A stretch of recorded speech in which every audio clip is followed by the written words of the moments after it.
Hello everyone. প্রতিদিন সকালটা শুরু হয় এইভাবেই ঘরের কাজ করতে করতে। আর সকালবেলা ঘরের কাজ করলে যেমন তোমার একটা এক্সারসাইজও হয়ে যায়, তেমন ঘরটা পরিষ্কার থাকলে মনটাও ভালো লাগে আর চারিদিকে একটা পজিটিভিটি বেশ মনে হয়। সারাদিনে যা আমরা ছড়িয়ে ছিটিয়ে রাখি, সকালবেলা যদি সেগুলোকে একটু ঠিকঠাক করে গুছিয়ে রাখা যায়, তাহলে ঘরটা যেমন সুন্দর দেখতে হয়, তেমন আমাদের ভালোও লাগে। এই যে ফটোটা দেখলে, এটা কিন্তু আমার ছোটবেলাকার ফটো। তখন আমার অন্নপ্রাশন, তাই জন্য আমাকে গলায় মালা পরানো হয়েছে। সকালে যেহেতু ঘর ঝাড়মোছের কাজ আমি করি, তাই সকালবেলা মুখটা আমি খুব ভালো করে ধোয়ার চেষ্টা করি, কারণ ঘরে ধুলোবালিগুলো মুখে লাগলে এমনি স্কিনের অবস্থা ভালো না, আরও স্কিন গন্ডগোল করে।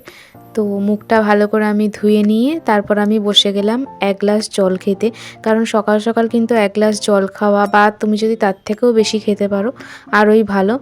আর সকালবেলা দুধ চাটা অ্যাভয়েড করাই ভালো, তার চেয়ে র চা খাওয়াই বেশি ভালো আমার মনে হয়। তাই জন্য সকাল সকাল আমি র চাই খাই। আর মা এখানে বসেছে মায়ের ঝুলি নিয়ে, যেখানে মোহর আছে আর কি, গন্ডা গন্ডা। আসলে এগুলো 10 টাকার কয়েন। আমার মা এগুলো যখন থেকে উঠেছে তখন থেকেই জমায়। একবার জমিয়ে দিয়ে দিয়েছে, এখন আবার সেকেন্ডবার জমাচ্ছে আর কি। আর তারপর রেডি হয়ে আমি চলে গেছিলাম বাজারে। আর বাড়িতে আজকে ডিমের ঝোল হবে বলে এখানে ডিম ছাড়ানো হচ্ছে।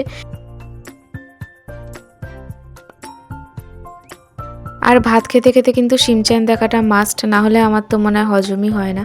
আর সকালবেলা প্রায় সব বাড়িতেই মনে হয় এটাই ব্রেকফাস্টে হয় আর কি, আলু সিদ্ধ আর ভাত। আর সাথে যদি কিছু একটা ভাজাভুজি পাওয়া যায় তাহলে তো অমৃতর মতো লাগে। আজকে ভাজাভুজি ছিল না, তো যা ডিম সেদ্ধ দেওয়া হয়েছিল সেখান থেকেই একটা আমরা নিয়ে নিয়েছি। আর আমি আর মা এইভাবেই ভাগাভাগি করে সকালবেলা খাই। একই থালাতে ভাত মাখি আর দুজনে দুটো থালাতে আলাদা আলাদা করে নিই।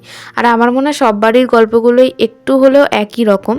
তো চলো, সব কাজকর্ম তো হয়ে গেল, এবার বসা যাক একটু পড়তে। আর এখন কিন্তু হালকা হালকা শীত লাগছে বলে একটু সোয়েটার গায়ে দিতে হচ্ছে, তাই জন্য সোয়েটার গায়ে দিয়ে আমি বসে গেছি পড়তে। এবার আমার মা আমাকে বলছে এত বেলাতে কে সোয়েটার গায়ে দেয়, কিন্তু আমার যদি ঠান্ডা লাগে তাহলে কি আমি সোয়েটার গায়ে দেবো না বলো। আর এখানে বইপত্র গুছিয়ে নিয়েছি, আর পেনদানি থেকে কিছু পেনও নিয়ে নিয়েছি।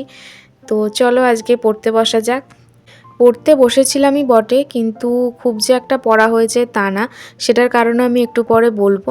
আর বাইরে থেকে বেশ হালকা হালকা হাওয়া দিচ্ছে, আর এখানে আমি এক বোতল জল নিয়ে নিয়েছি।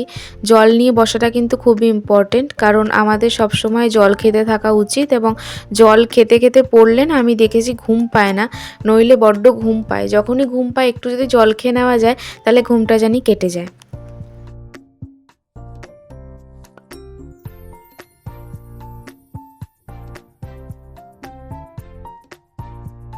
বললাম না আমার ঠিক করে পড়া হয়নি, তার কারণ হঠাৎ করেই ফোন এলো যে আমার একটা অর্ডার এসছে। তো আমি একটা নায়াসিনামাইডের একটা সিরাম অর্ডার দিয়েছিলাম প্লামের, যেটা এসছে।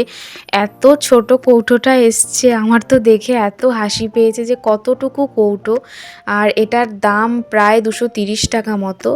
তো দেখি কেমন কি উপকার পাই। আজকের মতো টাটা। ভিডিওটা ভালো লাগলে সাবস্ক্রাইব করে যাও।